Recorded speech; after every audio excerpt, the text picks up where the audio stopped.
my dearest friends, welcome back to my channel, Dana the Book Hunt, and welcome to another Bookmas video, one that is going to be a bit ranty and one of the few on my channel that I permit to be a bit more on the negative side, because I used to do at the start of my channel like the whole ranking thing of best books, worst books, disappointment, surprises, etc.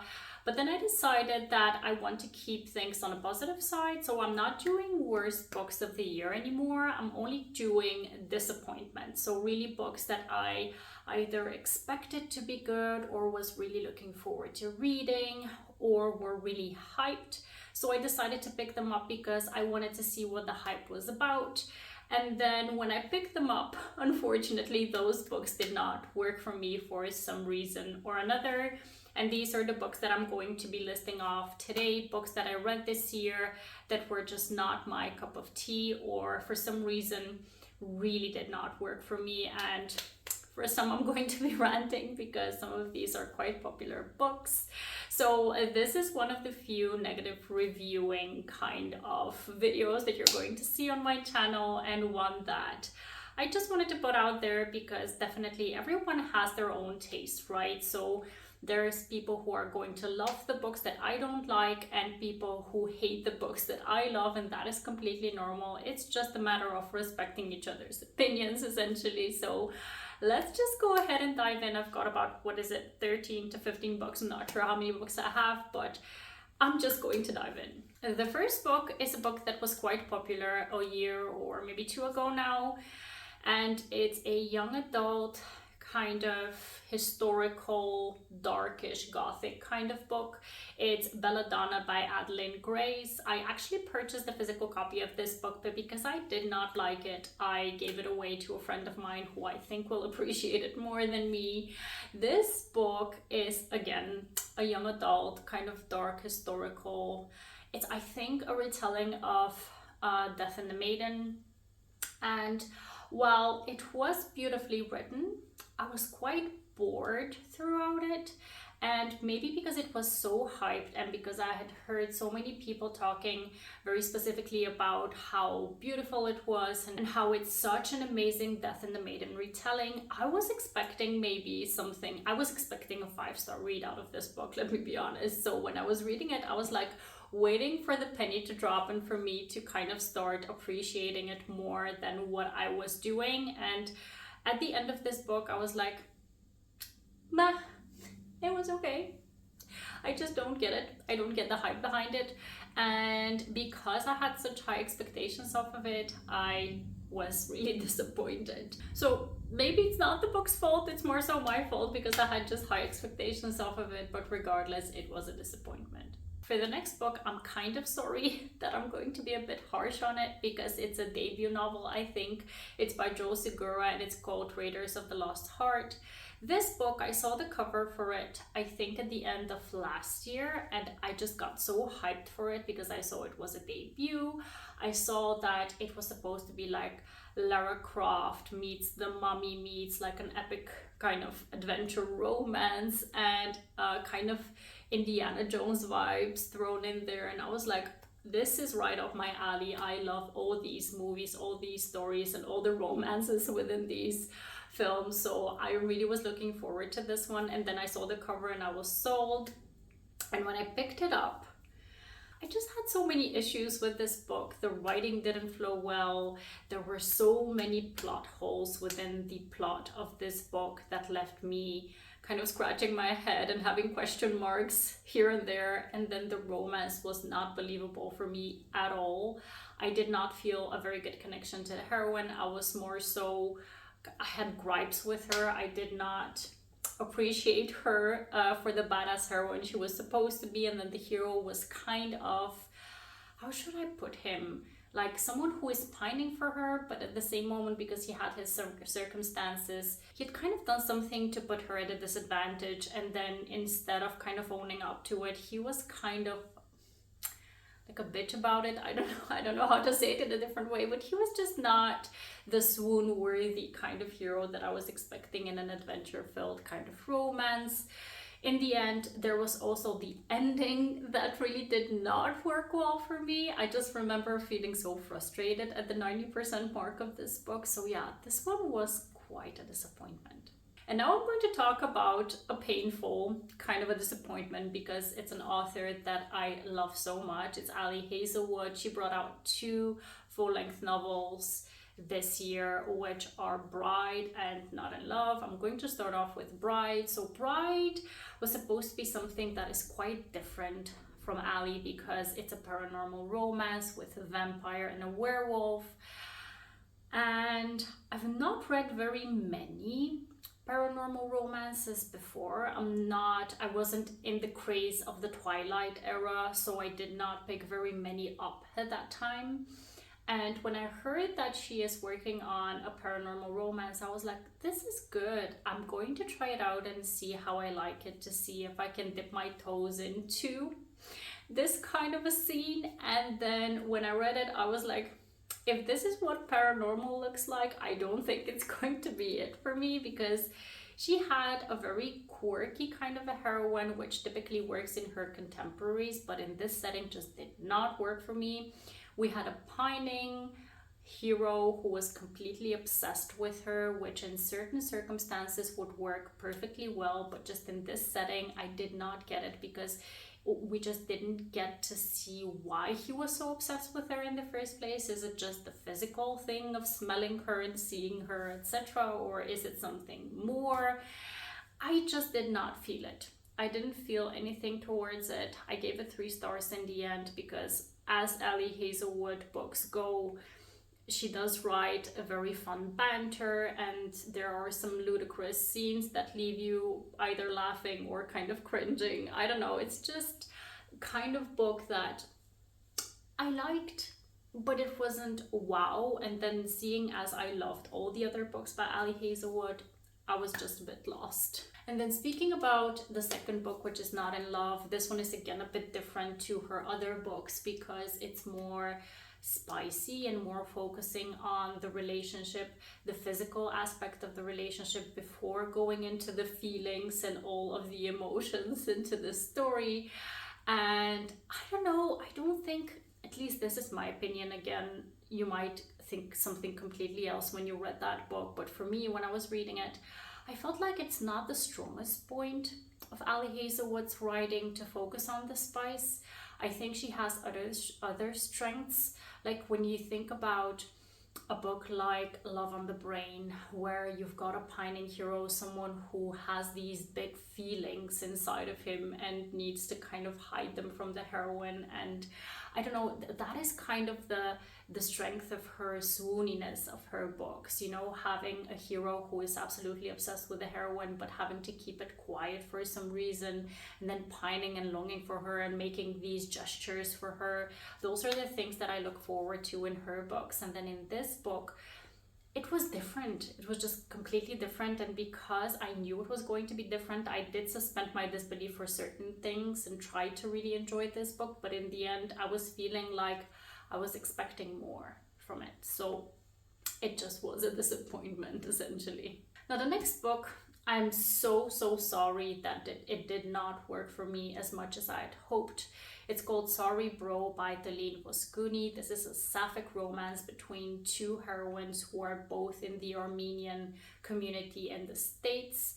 Now, I had high hopes for this book because my extended family in the Netherlands is Armenian, and I've lived through a lot of traditions that are within the Armenian community. So I was really looking forward to see how this is going to work out, whether it's going to make me reminisce about what I've been through with my extended Armenian family. And that part I did get, which I really loved. But then most of the romance was kind of lost within that part of the book. So the romance was really not front and center for me, and all of the drama that involved the kind of dating story for both of the heroines was kind of not it for me. So I really enjoyed the cultural aspect within this book, but I did not enjoy the romance, unfortunately. Now, moving on to the next book, I actually have a signed copy of this book over here somewhere. I don't know where it is. It's The Long Game by Elena Armas. Now, I have to say that I've read a few Elena Armas books now, and I only have liked The Spanish Love Deception somewhat. The rest have been misses for me, and I actually tried the latest release by this author, like the Fiance Dilemma or something, and I DNF'd it at like 15% because I just could not with the writing. And next year there is going to be a new release by this author, and I'm very hesitant to consider whether I'm going to be picking it up because I'm slowly but surely finding out that maybe Elena Armas is not for me as a writer. This book centers on a heroine who is wanting to inherit her father's soccer imperium in the States, but something goes wrong because she kind of gets a very bad PR because of something that she does that goes on social media. It goes viral, and her dad decides that he's going to kind of punish her so she can prove herself by sending her to this small town for her to manage a kiddie soccer team. And the romance is between herself and the coach, who used to be a very big soccer name but now kind of doesn't want to be in the spotlights at all. And just the quirkiness of this book, the small town vibes, it was kind of forced almost for me. Like, you're trying to think of all kinds of cutesy small town antics that you can think of to throw in so it becomes cozy, but at the same time it just doesn't feel genuine to me. I don't know, I just did not have any positive vibes when I was reading this book. The only thing that kind of made it worth it for me were the grand gestures that the hero made in the end. So I'm happy that I did finish it, but at the same time it's just leaving question marks for me whether this author is for me. Now, the next book, I really have to say that I'm really sorry that it was a disappointment in the end, because I really had high hopes for it. It's another debut romance novel that came out this year. It's called The Kiss Countdown by Etta Easton. This book, when I saw that it was planned to release this year and I saw the synopsis for it, I was just so hopeful for it because it has a very original, interesting kind of a plot. It centers on a hero who is an astronaut and a heroine who bumps into him at a cafe, and at the same time she sees her ex who is already in a new relationship and she doesn't want to look like she's desperate, so she pretends that they are a couple. So there is this fake dating situation going on, and the thing is, there is just so much animosity coming off of the heroine towards the hero that is completely unfounded in this book. It was almost unfair. And at some points he's even like, I don't know who you think I am, but I'm not the person you're portraying me to be. And I was like, yes, you go, guy. You need to put her in her spot, because she was just so unfair to him at some point. So for me, just the heroine was not a winner. The hero was amazing within this book. So had the heroine been a bit different, I would have really loved this book. I'm not sure whether it was just a one-off and whether I'm going to be picking up more books by this author, but I really sincerely hope that future books by this author will work better for me. I don't know if it's just me, but for me, just this wasn't it. The next one is really popular.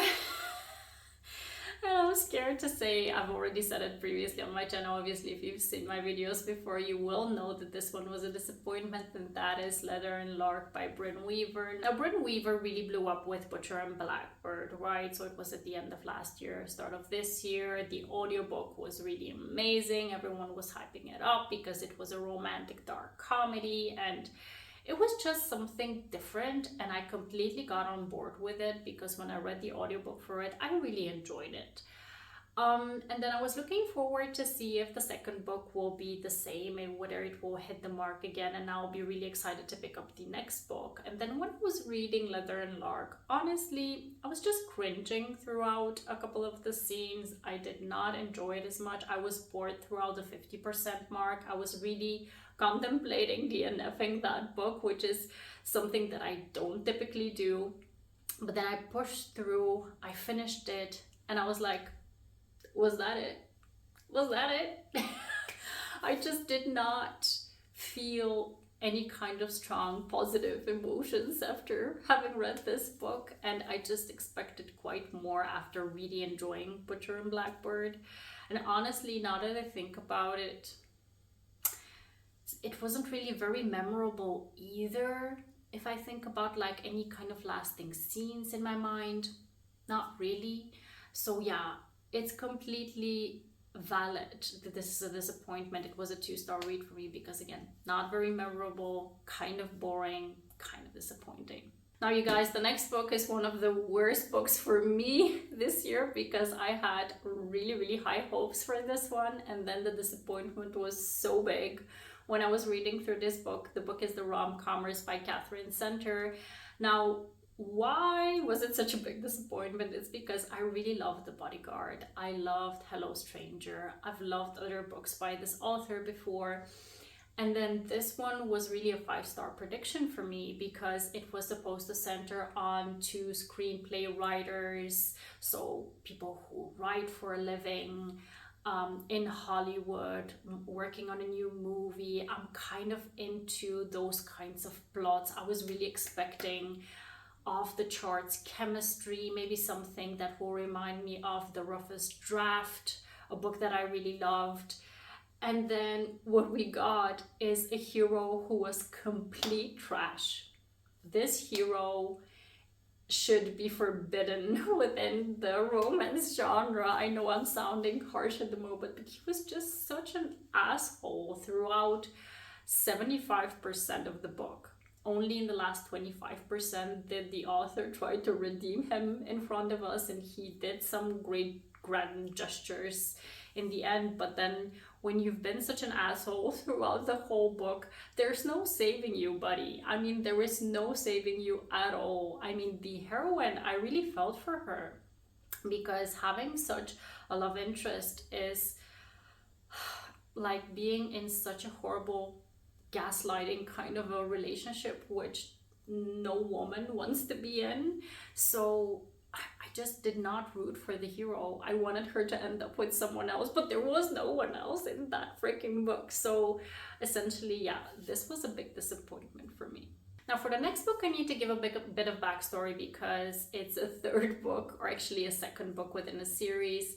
It's Reckless by Lauren Roberts. I really enjoyed Powerless, which is the first full-length novel. I gave that one 4 stars. Then there was a novella called Powerful. That one I gave 5 stars, so I really enjoyed it.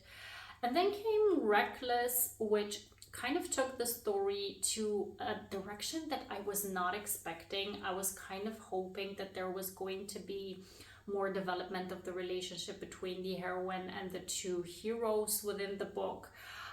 That there was going to be some more kind of development of how they're going to proceed in the future, but it was kind of a filler book, and some of the scenes were completely not memorable for me, and I was just waiting for something to happen and it just didn't. So this one I gave 3 stars. I'm going to be picking up the last book next year because I do want to see how the series is going to wrap up, but honestly I'm going to need to see some kind of a recap video of what Reckless was about because I'm kind of lost already at this point where I don't remember most of the scenes. I just need someone to remind me, and that is just not a good sign for a book. And now the next book is another book that I can rant about for a long time. It's a debut book that I had high hopes for. The book is called The Truth According to Ember by Danica Nava. This book centers on 2 characters who are of Native American descent, and that is the thing that really got me the most, that I really wanted this book to work because we don't get enough representation for this kind of a minority within romances. We just want to see more of them and for them to be swoony and amazing and for us to hype them up, and then this one was just not hitting the mark.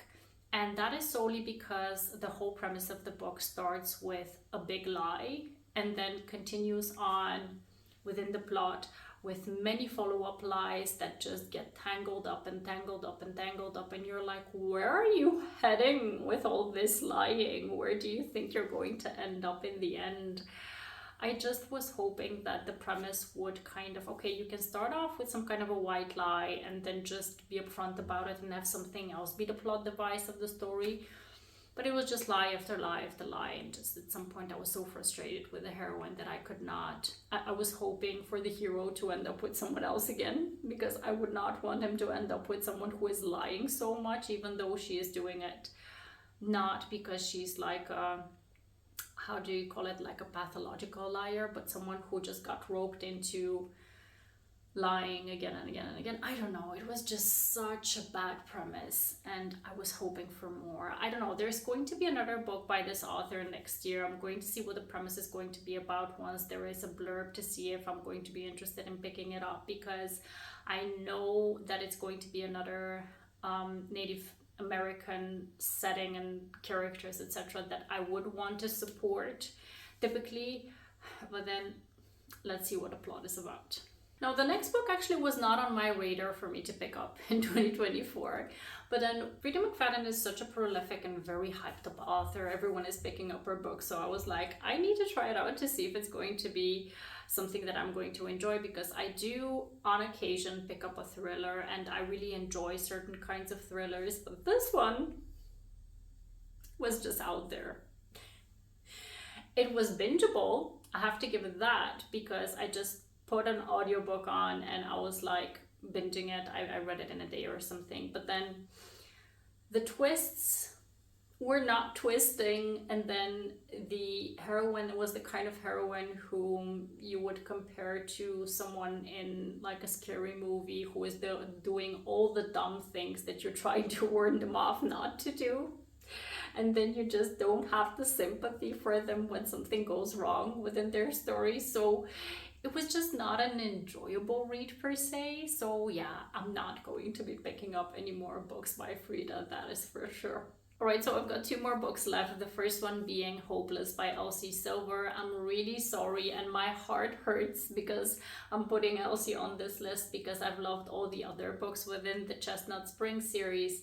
But Hopeless was supposed to be the story that, you know, everyone was rooting for Bo, for the hero within the book. He was just such a light within the other books, and we were just waiting for his story, for his epic love conclusion of this series. And then it was just okay. I just did not love his heroine, or actually I didn't love them both for each other. It felt like they were not really a true match. Like, you know, you have these kinds of videos of YouTubers doing the will they stay together, divorce, or kill each other or something, and this is the kind of couple that I just don't foresee staying together in the long run. I don't know, I don't feel like they're soulmates. So for me, Bo's story was just the most disappointing one, honestly, and I'm really sorry about that because I was really looking forward to his story. The last book on my list is a romantasy that got hyped up this year. It actually got picked up traditionally and re-released a couple of weeks ago. It's Fear the Flames by Olivia Rose Darling. This book, I already ranted about it during my last wrap up, but I'm just going to say a few key points that really I had issues with.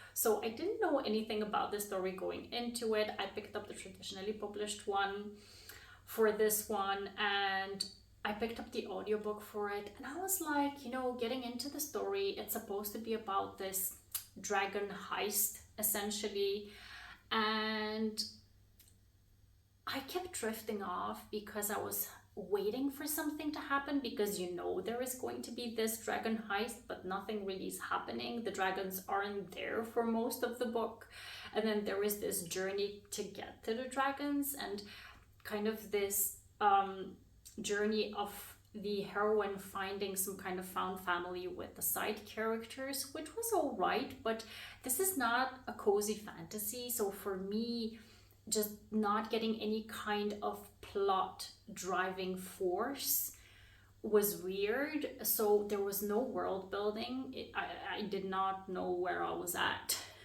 There was essentially like the romance was also not romancing very much throughout the book. And then the hero was completely gone for the heroine for no apparent reason. I did not get his motivations behind why he's so obsessed with her. And then the dragons in the end, I was like, was that it? Was that what we were kind of working towards? I did not get it. I kind of expected this grand kind of scene in the end with the dragons, and it just was not that. So yeah, I just didn't get the hype behind it. Everyone was hyping it up, and dragons and this and that, and if you loved Fourth Wing, blah blah blah, and no. For me, this is definitely, I mean, I know why people love Fourth Wing and why some people hate it, but this one, I just genuinely don't know why people love it. I can understand why someone wouldn't love it, but for this one, I just didn't get it. So my friends, I don't feel very fulfilled after this video. I don't like talking down books, honestly, so this is going to be one of the few videos you're going to see from me where I am ranting about these books. I hope I wasn't too disrespectful. Honestly, this is obviously my taste in books, so if you love these books, please know that I completely love that for you, and I'm hoping that I'm going to be finding more books that I love than that I hate. So in the future, I hope the list gets smaller and smaller, but you never know. I mean, I just have such high expectations from certain authors and certain books, and I know that certain tropes work for me and don't work for me, and there's always going to be a favorite author who picks up a trope that I may not want to read about. So it's completely normal. I am going to keep on supporting the authors that I love. Obviously, just because I've had a one-off that I didn't enjoy doesn't mean that I'm going to steer away from them. So yeah, essentially these were the most disappointing books that I had this year. Please let me know if you've read them, what you thought about them, whether you did love them, or whether like me you were disappointed by them. Let me know which books disappointed you this year. Please don't forget to subscribe to my channel, and I hope to see you in the next one. Have a wonderful, marvelous day. Happy reading, take care, and bye-bye.